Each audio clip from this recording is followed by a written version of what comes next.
The town of Reedville. It's peaceful, it's quiet.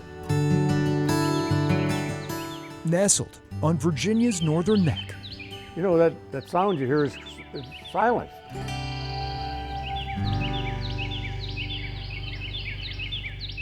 A quintessential country spot, worlds away from big city life. The pace is much slower.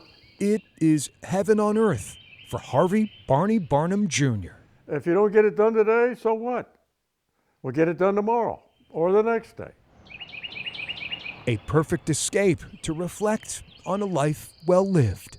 It's a good getaway. It's a good getaway. But one far-off place Barney will never get away from lies 9,000 miles away. Lot of memories here. A country close to this veteran's heart and soul. Every one of these things got a story. Every one of them's got a story. In 1965, then First Lieutenant Barnum volunteers for a tour of duty in Vietnam. You know, service before self. I think that's very important, and I learned it as a young kid. The decision alters the young Marine's life forever. I was assigned as a forward observer with Hotel Company, 2nd Battalion, 9th Marines. And I went out on my first patrol with them. On December 18th, just days after arriving, the 25-year-old's battalion is ambushed by the enemy. First, machine gun started, and then a couple rocket grenades. And then all hell broke loose. I mean, mortars, RPGs. It is the officer's baptism of fire. First time I'd ever been shot at. First time I've ever been shot at, and I hit the deck. The company's leader, Captain Paul Gormley, is cut down. First Lieutenant Barnum demonstrates the first of many acts of heroism on the battlefield that day. I don't know what possessed me, but I ran out and I picked up the company commander and I brought him back. Carried him back in my arms. Pretty shot up. He was alive and we talked and he died in my arms. Barnum is suddenly in command. When I looked up from underneath my helmet, all these young Marines are looking at me. Lieutenant, what are we going to do? Chaos envelops the roughly 130 Marines who are outnumbered 10 to 1. The noise level is just absolutely phenomenal, and I had never experienced that before. Much to his dismay, help is not coming. The company is all alone.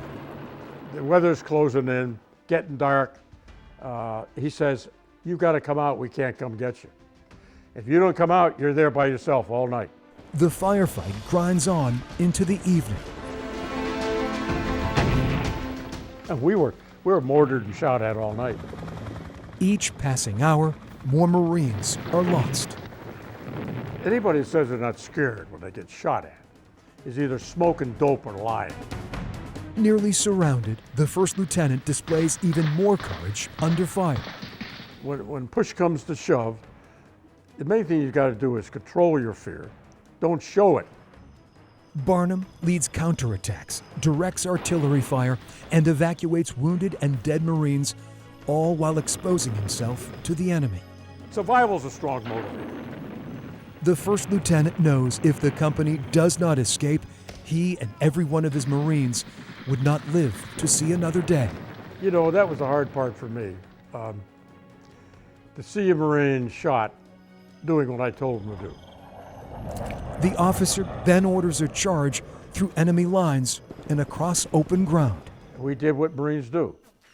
We broke out. We showed them, you know, don't mess with us. What is left of his company reaches relative safety of a nearby village.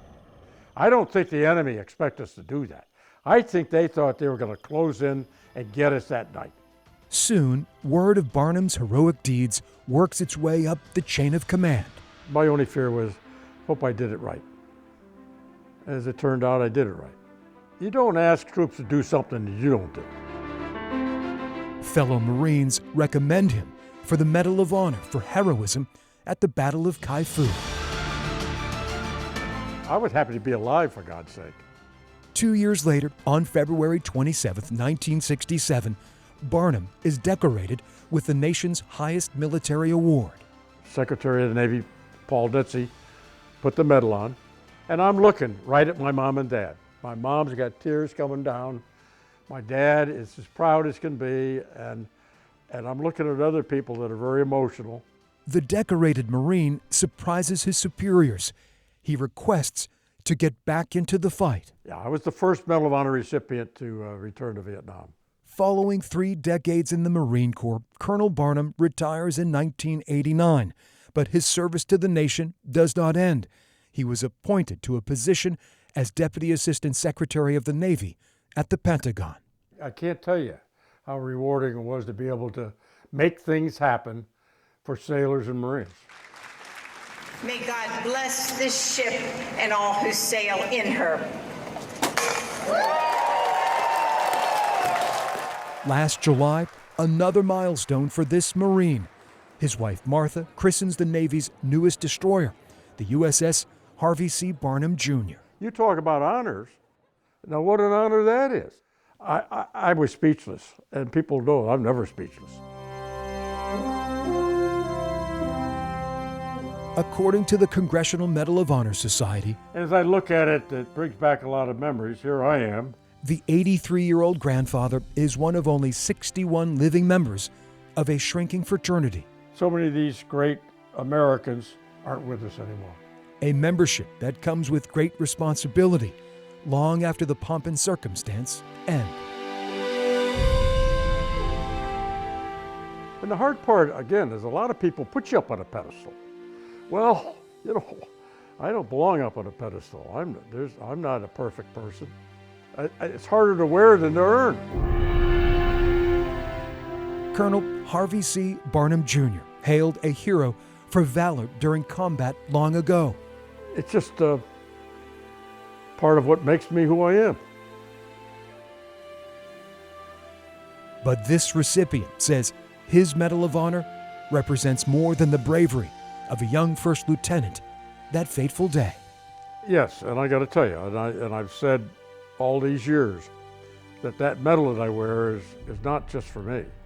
I wear it in honor of those great Marines and phenomenal Navy corpsmen that didn't walk off the battlefield that day. I wear it in their honor. I wear it in their honor. It's a reflective thing, and when I put it on, I think of them. I think of them. For Heroes Among Us, I'm Greg McQuade, CBS 6 News.